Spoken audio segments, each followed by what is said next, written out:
You want to know what the flight attendant said afterward? When the reporters asked her what it felt like to watch a woman in a wrinkled hoodie save a man's life at 37,000 feet, she said, "I kept waiting for someone more qualified to step forward." Think about that. Think about what that means. A woman had already stepped forward. She was already on her knees in the aisle, hands moving with the kind of precision that only comes from doing something 1,000 times under conditions that would break most people, and the flight attendant was still waiting, still looking past her, still expecting someone who looked the part to show up and take over. That's the story. That's the whole story, really. But let me tell you all of it because the details are the thing that will stay with you. Stay until the end of this one. If you're watching from somewhere in the world right now, drop your city in the comments. Let's see how far this story travels. And if this hits you the way I think it's going to hit you, hit like before you leave. Now let's go back to the beginning. 31 hours before the flight, Nora Voss had not slept in 31 hours when she dragged her single carry-on through the sliding doors of Gate B-17 at Chicago O'Hare International Airport. She was 34 years old, 5'6", brown hair pulled into a bun so utilitarian it barely qualified as a hairstyle.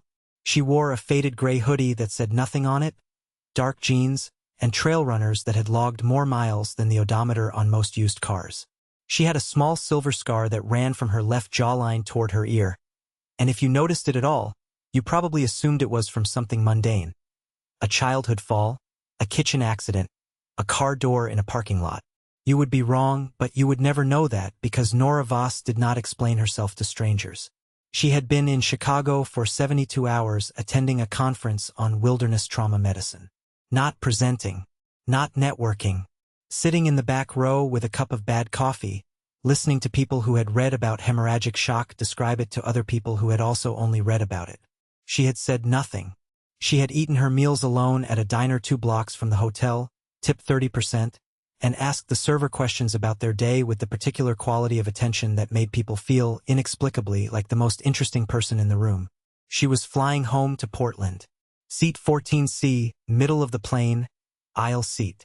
She had chosen it deliberately, not for the legroom, not for the convenience, but because of the geometry. Aisle seat, middle section, gave her the fastest access to the largest number of rows in either direction. She didn't think about why she still chose seats that way. She just did. Some habits don't announce themselves. They just become part of how you move through the world. The gate was crowded. A Tuesday evening flight, mostly business travelers. A few families with children who had already burned through their second wind and were operating somewhere in the territory between exhaustion and feral. Nora found a seat near the window, not to look out at the tarmac but because it put a wall at her back. She pulled out a worn paperback. A novel, not a medical text, not a tactical manual, just a novel, and she read and she disappeared. This is what Nora Voss was exceptional at, above almost everything else. Disappearing in plain sight. Not hiding exactly. More like becoming ambient. Becoming part of the furniture of a room in a way that made people's eyes slide past her without registering.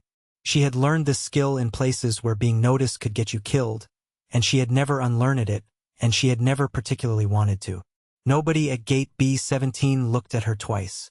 The man in the seat next to her at the gate, a wide, loud man in a blazer with a Bluetooth earpiece and the energy of someone who had once been told he was important and had never recovered from it, took a phone call that he conducted at a volume suggesting he believed the entire terminal needed to hear about his quarterly projections. He glanced at Nora once, registered nothing, looked away. His name was Dale Pritchard. He was flying to Portland on business.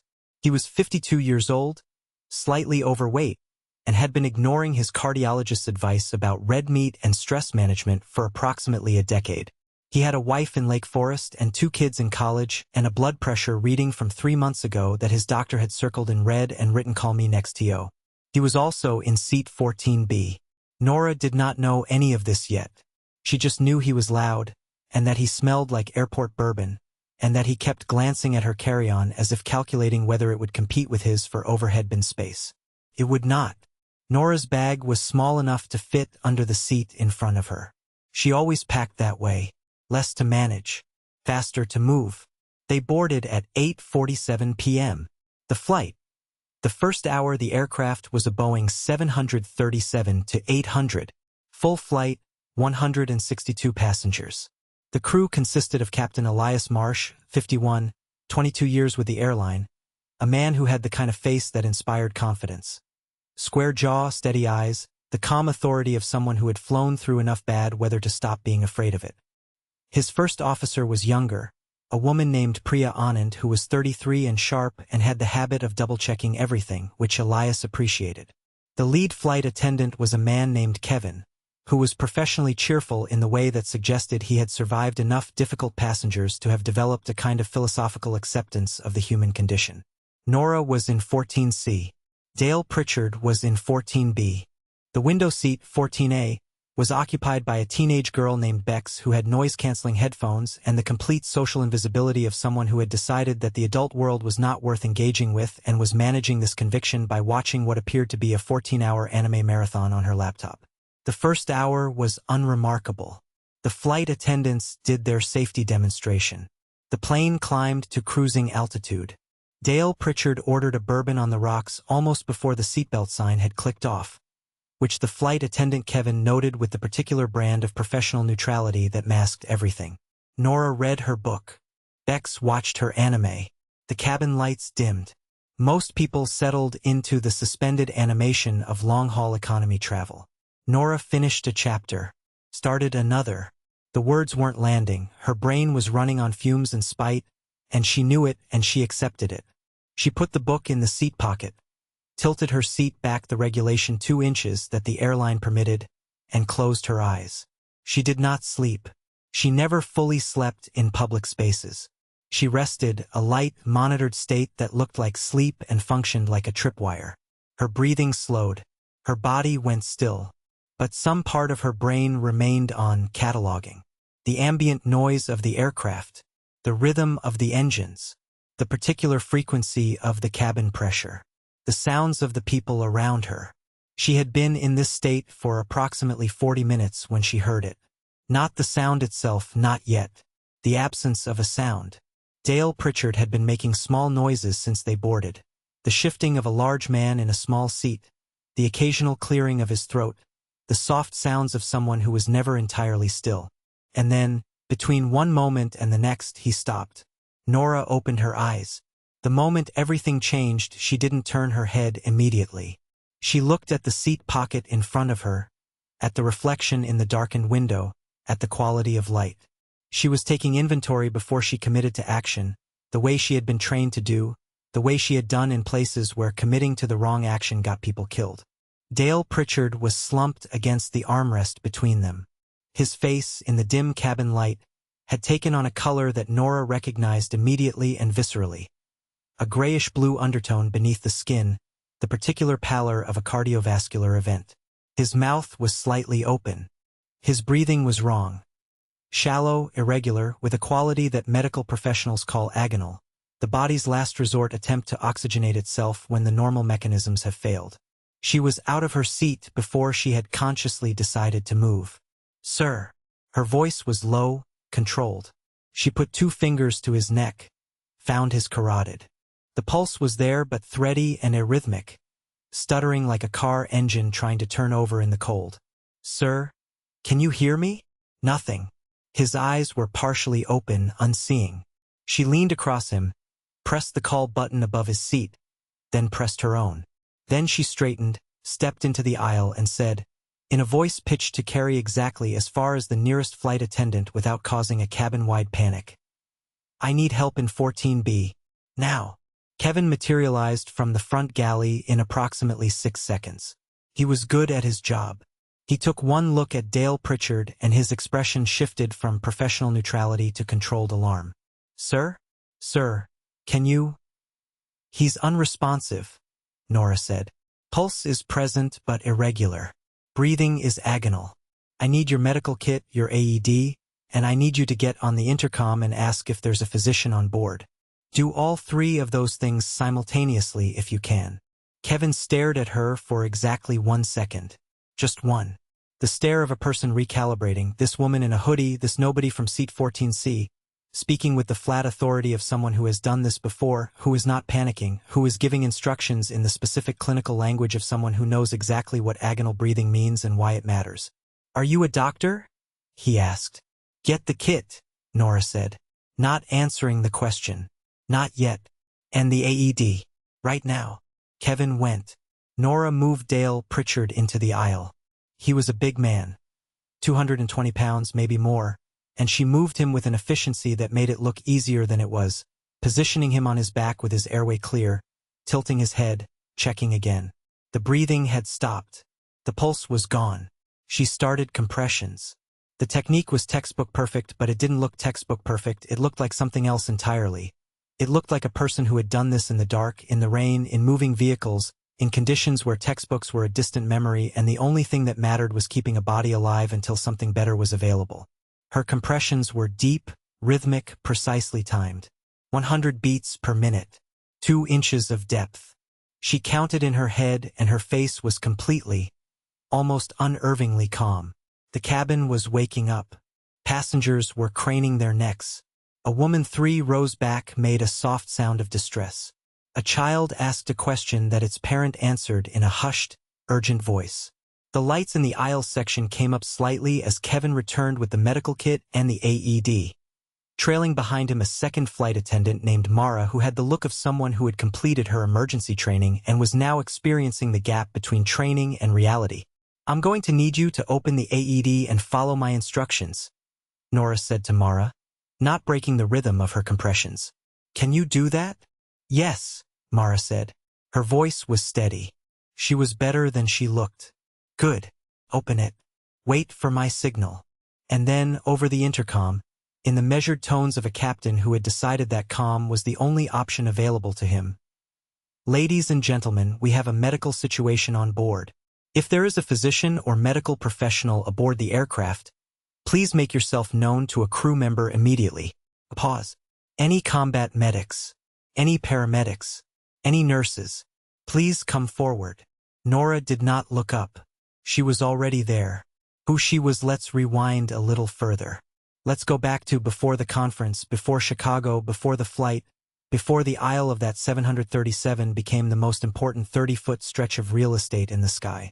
Nora Voss grew up in Bozeman, Montana, the second of 3 children in a family that was not wealthy but was, as she would later describe it, rich in emergencies. Her father was a volunteer firefighter and an EMT.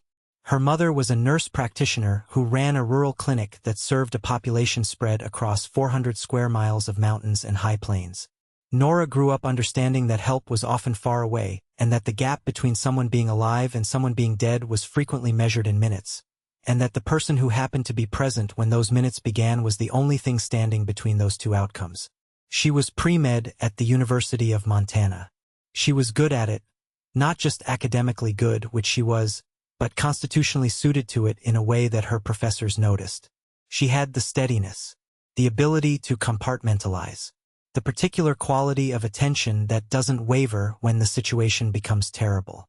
She enlisted in the Army at 22, between her junior and senior year, in a decision that surprised almost everyone who knew her and surprised no one who understood her. She became a 68W, a combat medic. She was good at that too. Better than good. She deployed twice. Once to Afghanistan in 2012, once in 2014 to a forward operating base in a location that does not appear in her service record in any detail that can be easily summarized. She received a commendation she does not talk about for an action she does not describe.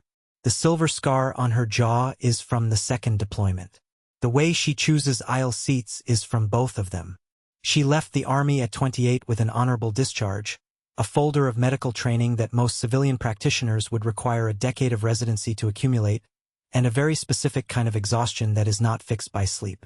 She finished her undergraduate degree, went to physician assistant school, and then, instead of taking a hospital position or joining a practice, she went to work for a wilderness medicine organization based in Portland that trained rescue teams, guided expeditions, and provided medical support for remote operations in places where the nearest hospital was a helicopter ride away.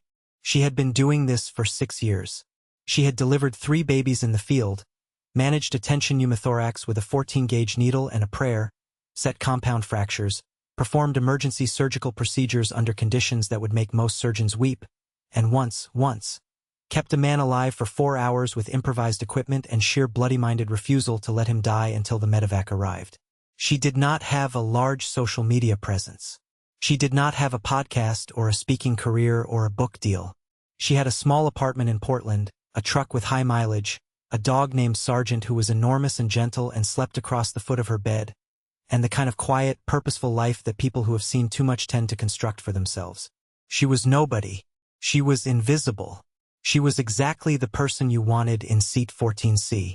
The AED and the argument 2 minutes into her compressions. A man appeared at the edge of the aisle. He was tall, maybe 45, with the bearing of someone accustomed to authority and the expression of someone who had just realized that authority had already been deployed without him. He was wearing a business-class wristband. He'd come from the front of the plane, and he introduced himself in a voice that carried the particular resonance of someone who expected the room to rearrange itself around him. "I'm a physician," he said. "Cardiothoracic surgery. Let me take over." Nora did not stop compressions. "What's your name?" Doktor Garrett Hale. I heard you. Stand by, Dr. Hale." A beat of silence that had texture to it. The texture of a man who had not been told to stand by in a professional context in a very long time. "I'm a cardiothoracic surgeon," he said again, as if she hadn't processed it correctly. "And I'm a PA with a combat medicine background, and I've been managing this patient for 2 minutes, and I'm not going to interrupt compressions to do a handoff right now. Stand by." Kevin was watching this exchange with the expression of a man who has just realized that the in-flight emergency was going to have layers. "The AED is ready," Mara said. "Good. Dr. Hale, I need you to manage his airway. Can you do that?" Another beat. Garrett Hale looked at Nora Voss. This woman in a gray hoodie, on her knees in the aisle, not even breathing hard, running compressions with mechanical precision, and something shifted in his face. Not humility, not yet. Something more like recalibration. He knelt beside the man's head. "Airways clear," he said. "Good. Mara, on my count, I'm going to stop compressions and we're going to analyze. Ready? Ready. Stopping now." The AED analyzed. 4 seconds of held breath in the aisle of a 737 at 37,000 feet, the machine doing its cold mathematics on the electrical chaos of a failing heart. "Shock advised." "Everyone clear," Nora said. She delivered the shock. She watched Dale Pritchard's body respond to it, the involuntary muscular contraction, the stillness after. She went back to compressions. Checked the rhythm. Checked again. "I've got a pulse," Garrett Hale said. There was something in his voice that hadn't been there before. Something quieter. "It's sinus rhythm. It's actually sinus rhythm." "How strong?" "Stronger than I'd expect. 60. Maybe 65. He looked at her. That was a clean shock sequence. "He's not out of it," Nora said. She was already reaching for the medical kit, cataloging its contents with hands that moved quickly and without hesitation. "We need to assess for STEMI. Does this kit have aspirin?" "Yes," Kevin said, already looking. 325 milligrams. "And I need to know our ETA to the nearest diversion airport." Kevin was already on the phone to the cockpit. Garrett Hale was watching Nora move through the medical kit with the focused efficiency of someone who has memorized its contents before. He was a cardiothoracic surgeon. He had spent 20 years in operating rooms that cost more per hour than most people made in a month, surrounded by equipment that could sustain life with mechanical precision. He was watching a woman in a hoodie, in an airplane aisle with a kit designed for minor emergencies, do something that he recognized as technically flawless. "Where did you train?" he asked. "Army," Nora said. "Hold his head still." He held his head still. The captain's voice, Captain Elias Marsh, had been flying for 22 years. He had handled engine failures, medical emergencies, a bomb threat in 2009 that turned out to be a misunderstanding, and one truly memorable incident involving a passenger, a service animal, and a misidentified emotional support peacock. He was not a man who panicked, but he was a man who understood, with the clarity that comes from long experience, that there were moments when the aircraft was the least complicated thing in the situation. He came back on the intercom. "Ladies and gentlemen, we are currently diverting to Denver International Airport. We expect to land in approximately 35 minutes. We have a medical team on board managing the situation, and we ask for your patience and cooperation. Please remain in your seats. He paused. Then, in a voice that was slightly different, not the captain's voice, but the voice of a man who was also, in this moment, just a person. To the woman in 14C, the crew has been informed that you have the situation. We are doing everything on our end to support you. Thank you. The cabin was very quiet. Bex, the teenage girl in 14A, had taken off her headphones. She was sitting very still, watching Nora work, and her face had the expression of someone who has just had a fundamental assumption about the world revised without warning. A woman across the aisle, late 50s, reading glasses pushed up on her head, leaned slightly forward and said, in a voice that was trying to be helpful and landing somewhere in the vicinity of intrusive, "Should we? Is there anything we can?" "Stay in your seats," Nora said. Not unkindly, just clearly. The best thing you can do right now is stay in your seats and stay calm. That's genuinely helpful. Thank you. The woman sat back. Dale Pritchard was breathing. His color was still wrong. Still too gray, still carrying that undertone of something that hadn't resolved. But he was breathing, and his pulse was present and rhythmic, and Nora was monitoring it with 2 fingers at his wrist and her eyes on the clock she'd started in her head when she first touched him. "He's going to need a cath lab," Garrett Hale said quietly. "I know. Denver has a good cardiac unit. I know." A pause. "You've done this before." It wasn't a question. Nora didn't answer it as one. "Hold this," she said, and handed him the end of something and kept working. 35,000 feet and falling the next 20 minutes were the kind of 20 minutes that compress and expand simultaneously. Each individual action taking its precise and necessary amount of time, while the overall span of it seemed to last both seconds and hours. Dale Pritchard regained consciousness at the 14-minute mark. Not full consciousness, a muddled, confused awareness, the kind where a person knows something has happened to them but cannot yet construct the narrative of what. He looked up at the ceiling of the aircraft and then at the faces above him, Nora, Garrett, Kevin, Mara, and said, in a voice like gravel in a tin can, "Am I dead?" "No," Nora said. "Are you sure?" "Reasonably." Something that might have been a laugh or might have been a cough moved through him. "You're funny for an angel."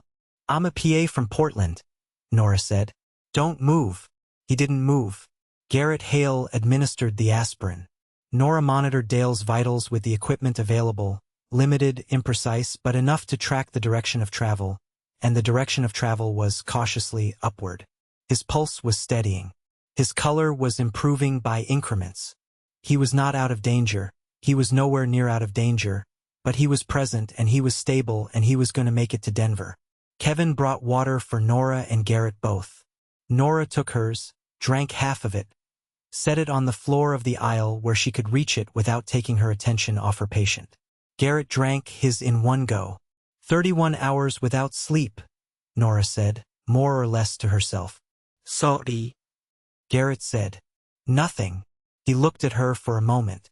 The overhead light in the aisle was harsh and fluorescent, the kind of light that strips away all the softening effects of atmosphere and distance, and in it Nora Voss looked exactly like what she was. A person who had been awake for 31 hours and was running on something that wasn't caffeine and wasn't adrenaline but was something older and more fundamental than either. The thing that keeps people moving when everything reasonable has run out. "I owe you an apology," Garrett said. Nora looked at him. "For what?" "For the stand-by comment. The way He paused. "I assumed." "You assumed correctly that a cardiothoracic surgeon outranks a PA in most situations," Nora said. "You weren't wrong to identify yourself. You were wrong to expect me to stop compressions for a handoff. Those are different things." He absorbed this. "Fair. And you managed the airway well," she said. "So." It was not a warm speech. It was not a moment of reconciliation scored with strings. It was 2 professionals in an airplane aisle, one of them on the floor, both of them tired, acknowledging the shape of what had just happened between them with the economy of people who don't have time for anything more elaborate. But it was real. And Garrett Hale, who had not been corrected by someone with less formal credentialing than him in longer than he could remember, received it with something that looked, in the harsh fluorescent light, like genuine respect. The landing Denver International came up through the dark like a grid of light laid flat on the earth, and Captain Elias Marsh brought the 737 down with the smooth authority of 22 years of practice, and the wheels touched the runway at 11:23 p.m. Mountain Time, and the cabin exhaled. The paramedics were already on the jetway when the doors opened. Two of them, with a gurney and a full kit, moving with the brisk efficiency of people who have been briefed and are ready. They came down the aisle and Nora gave them the handoff, a clean, precise, verbal summary in the format she'd been trained to use.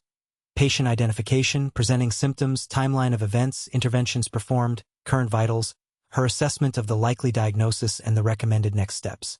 It took approximately 90 seconds. The paramedics listened, asked 2 clarifying questions, got 2 precise answers, and loaded Dale Pritchard onto the gurney. Dale Pritchard, for his part, was conscious enough by this point to be embarrassed. He was the kind of man who was embarrassed by need, by vulnerability, by the exposure of being helped. He had spent 52 years being the largest person in the room in every sense, and lying on a gurney in the aisle of an airplane while 161 strangers watched was not a situation his identity had prepared him for. He reached out and caught Nora's wrist as the paramedics started to move him. "Hey," he said. She looked at him. "Thank you," he said. And then, because he was Dale Pritchard and he could not entirely suppress the reflex, "I thought you were asleep." "I was resting," Nora said. He almost smiled. "There's a difference?" "There is." They took him away. Nora stood in the aisle and watched the gurney go, and then she picked up the empty aspirin wrapper and the used AD pads and the other debris of the last 40 minutes and handed them to Kevin, who took them with an expression that had moved entirely beyond professional neutrality into something more personal. "Can I get you anything?" Kevin said. We're going to reboard. We have a 40-minute ground delay and I want to—" He stopped. Started again. "That was extraordinary. What you did. That was—" "He would have died," Nora said simply. "So?" "Yes," Kevin said. "He would have."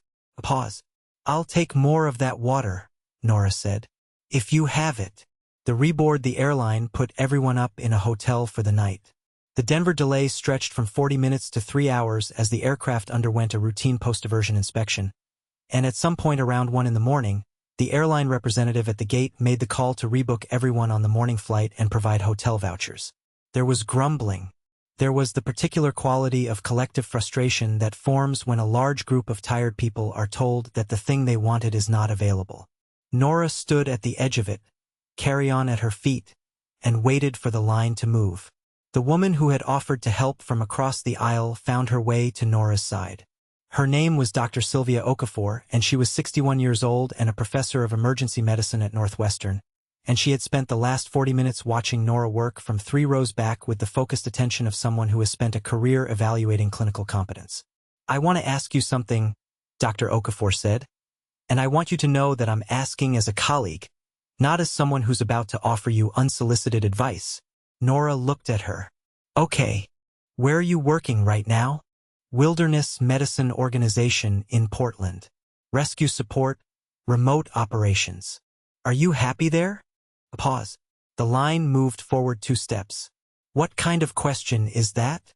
"A direct one," Dr. Okafor said. "I watched you work. I watched you manage a cardiac arrest in an aircraft aisle with a kit designed for headaches and motion sickness. I watched you do a clean shock sequence. I watched you give a paramedic handoff that was better than most I hear in my ER, and I watched you tell a cardiothoracic surgeon to stand by and be correct to do so." She paused. "I'm asking if you're happy." Nora was quiet for a moment. The fluorescent lights of the gate area were the same quality as the lights in the aisle of the plane, harsh, unsparing, the kind of light that makes everything look slightly more real than you want it to. "I'm useful there," she said finally. "That's not what I asked."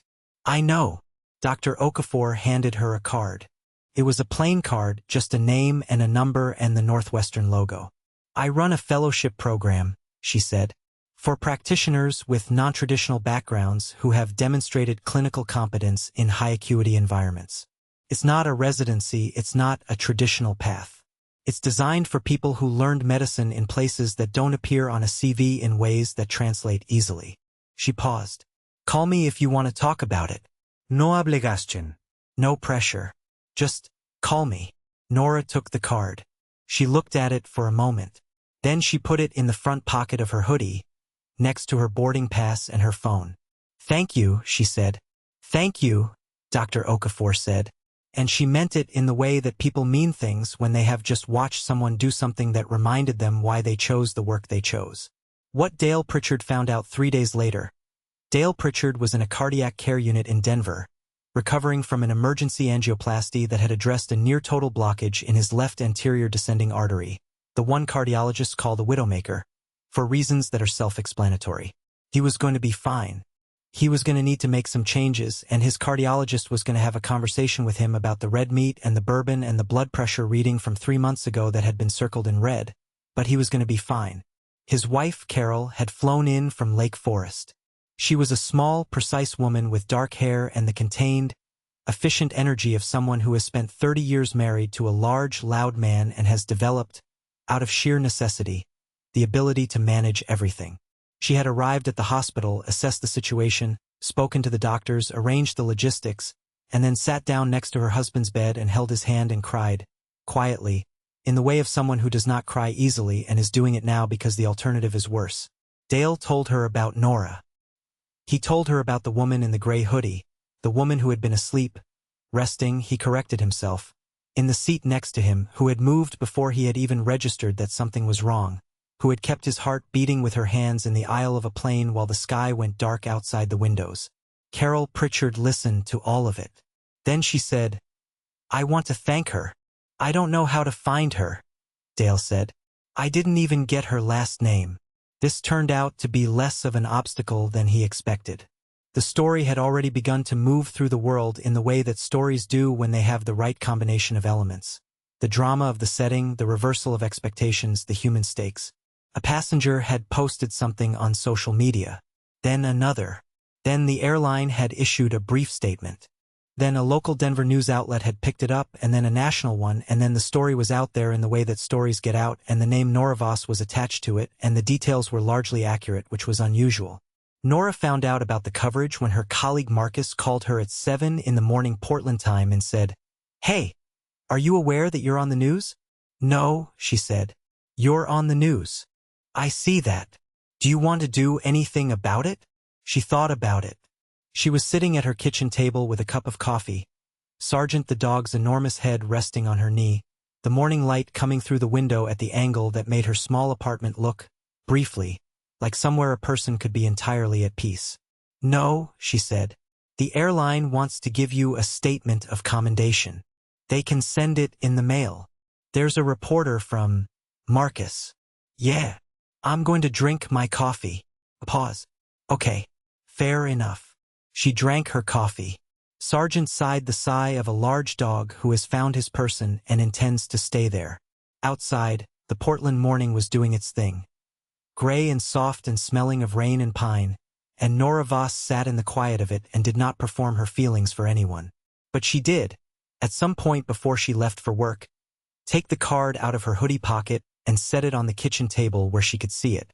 The thing nobody said out loud here is what Kevin, the lead flight attendant, said in the crew debrief the next morning, when his supervisor asked him to walk through the sequence of events.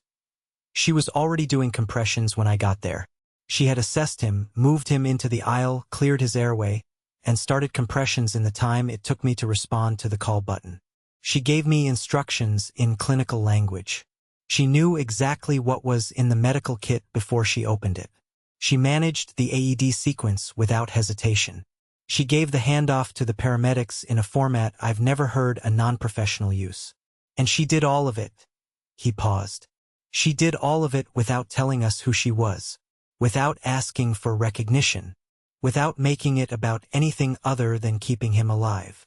His supervisor asked him what he meant by that last part. Kevin thought about it.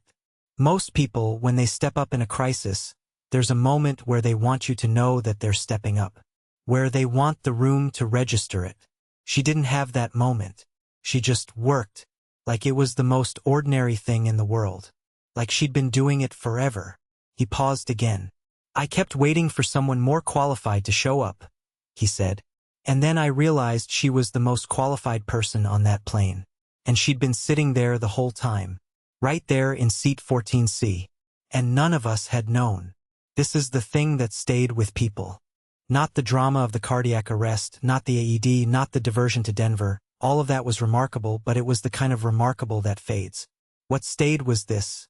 She had been there all along.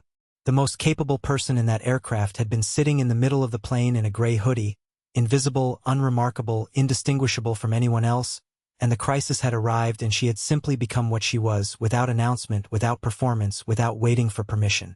The teenage girl, Bex, wrote about it. Not on social media, in her journal, the actual paper kind, which she had been keeping since she was 12. She wrote, "There was a woman on my flight who saved a man's life and nobody knew who she was until she started doing it. I keep thinking about that. About how many people are like that. About how many people are carrying something that big and you don't know. You can't see it. You just see a person in a hoodie reading a book." Bex was 17. She was going to be a doctor. She didn't know that yet, but she was. What Nora Voss said, there was one interview. Just one. A journalist named Tara Shin from a Portland-based publication called her 3 weeks after the flight, and Nora, in a moment that she would later describe to Marcus as a temporary lapse in judgment, agreed to a 15-minute phone call. Tara Shin was good at her job. She was 36, thorough, and had the quality of attention that makes people say more than they intended to. She had done her research. She knew about the Army service, the deployments, the commendation, the PA certification, the wilderness medicine work. She asked her questions carefully, and Nora answered them carefully, and the 15 minutes became 40. At the end of it, Tara asked, "Is there anything you want people to know about what happened? Anything you'd want to say directly?" Nora was quiet for a moment. She was in her truck, parked outside the office, rain on the windshield, Sergeant in the back seat doing the thing he did where he put his chin on her shoulder. "I want people to know that Dale Pritchard is alive because the timing worked out," she said. "Because I happened to be in the seat next to him. Because the flight crew responded quickly. Because the AED was on board and functional. Because Denver had a good cardiac unit. All of those things had to be true simultaneously. Any one of them being different, and we're talking about a different outcome. But you were the constant in that equation," Tara said. "I was one of the constants," Nora said. "Kevin was a constant. Mara was a constant. Dr. Hale was a constant. The paramedics were constants." A pause. "I was the first constant. That's all. That's not a small thing." "No," Nora agreed. "It's not a small thing." Another pause. "The flight attendant said he kept waiting for someone more qualified to show up," Tara said. "How does that make you feel?" Nora was quiet for longer this time. The rain on the windshield made a sound like static, like the white noise between stations, like the frequency of something that hasn't resolved yet. "It makes me feel like we need to think harder about what qualified looks like," she said. "That's all I'll say about that." The card on the table 6 weeks after the flight, Nora Voss called the number on the card. Dr. Sylvia Okafor picked up on the second ring. "I was wondering when you'd call," she said. "I almost didn't," Nora said. "I know. What changed your mind?" A pause. Nora was at her kitchen table again. The same table, the same morning light, Sergeant in his usual position, the card in her hand. She had picked it up and put it down and picked it up again more times than she could count over the past 6 weeks. She had thought about it on rescue calls and in the truck and in the quiet hours of the night when the things you haven't resolved have the most space to move around in. "I want to be better at this," she said. "I'm already good at it. I want to be better." Dr. Okafor was quiet for a moment. Then, "Tell me about the hardest case you've ever managed." Nora told her. She told her about the man she'd kept alive for 4 hours in the backcountry with improvised equipment and the kind of focused, relentless refusal to accept the alternative that she had never been able to fully explain to anyone who hadn't been in the field. She told it in the flat, clinical language she used when she was being precise, and then, when Dr. Okafor asked her how she had felt during it, she was quiet for a long time, and then she said something that she had not said to anyone before. "Terrified," she said. "I was terrified the entire time. I just didn't let that be the loudest thing in the room." Dr. Okafor said, "That's the definition of courage. You know that." "I know the definition," Nora said.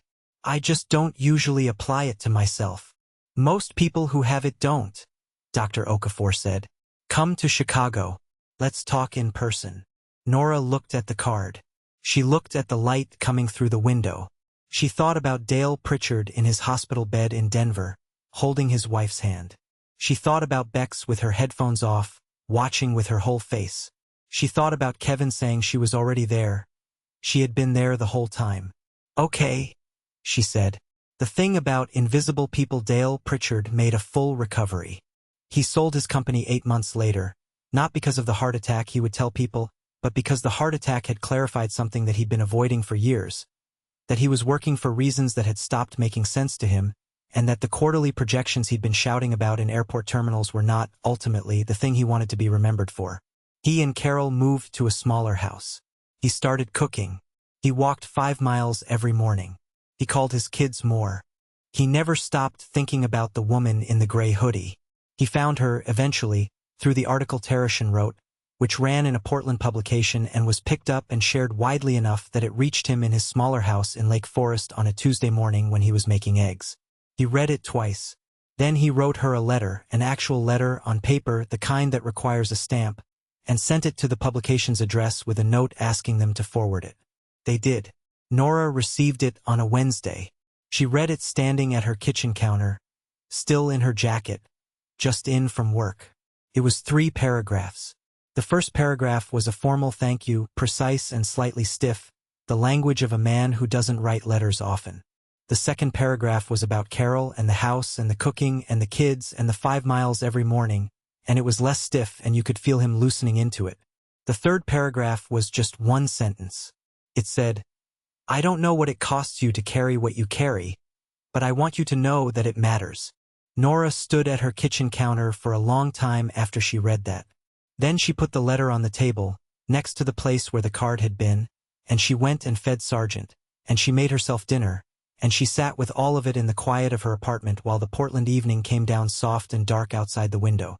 She thought about the question Dr. Okafor had asked her. Are you happy? And she thought about the answer she had given, I'm useful, and she thought about how those two things were not the same thing, and how she had known they weren't the same thing when she said it, and how she had said it anyway because it was easier than the truth, which was more complicated and less resolved. The truth was this. She was good at the work.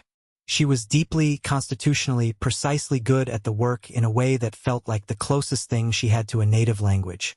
And the work mattered. It mattered in the most direct and unambiguous way possible, in the way that keeping people alive matters, in the way that being the first constant in the equation matters. And she was not done with it. She was nowhere near done with it. But she was also 34 years old, and she was tired in a way that the work hadn't fixed and sleep hadn't fixed and the quiet life in Portland hadn't fixed.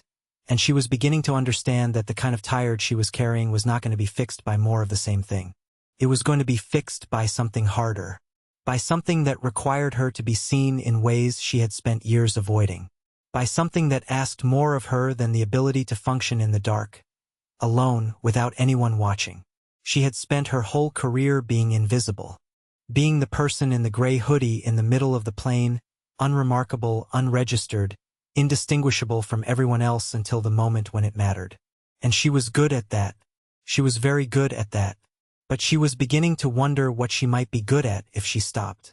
The morning flight she flew to Chicago on a Thursday morning in March. The flight was 2 hours and 40 minutes. She had a window seat this time. She'd chosen it deliberately, for the first time in years, not because of the geometry but because she wanted to see the country from above, the way it looks when you're far enough away from it to see the whole shape of it at once. She put her carry-on in the overhead bin. She sat down. She looked out the window. The flight attendant came by and asked if she wanted anything, and Nora said water, please, and the flight attendant brought it and moved on. And Nora sat with her water and her window and the morning light that was doing something complicated with the clouds over the Great Lakes. She thought about Dale Pritchard's letter. She thought about the sentence. I don't know what it costs you to carry what you carry, but I want you to know that it matters. She thought about the fact that she had spent a long time making sure that nobody could see what she was carrying, and that this had been, in its way, a form of protection for herself, and also, she understood now, a way of staying small, of staying invisible, of never having to find out what happened if she let herself be fully seen. The aircraft climbed. The city fell away beneath her. The clouds came up and swallowed the view, and then the plane broke through them, and above the clouds the sky was the kind of blue that only exists at altitude. A deep, saturated, absolute blue that has no gray in it, no compromise, no qualification. Nora Voss looked at it for a long time. She was not performing anything. She was not resolving anything.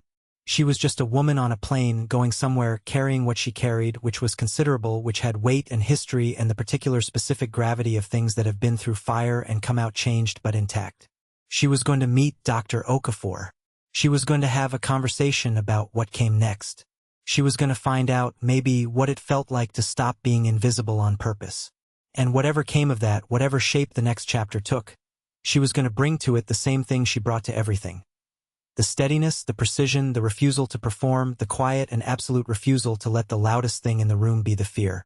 She was Nora Voss. She had been in seat 14C. She was going somewhere.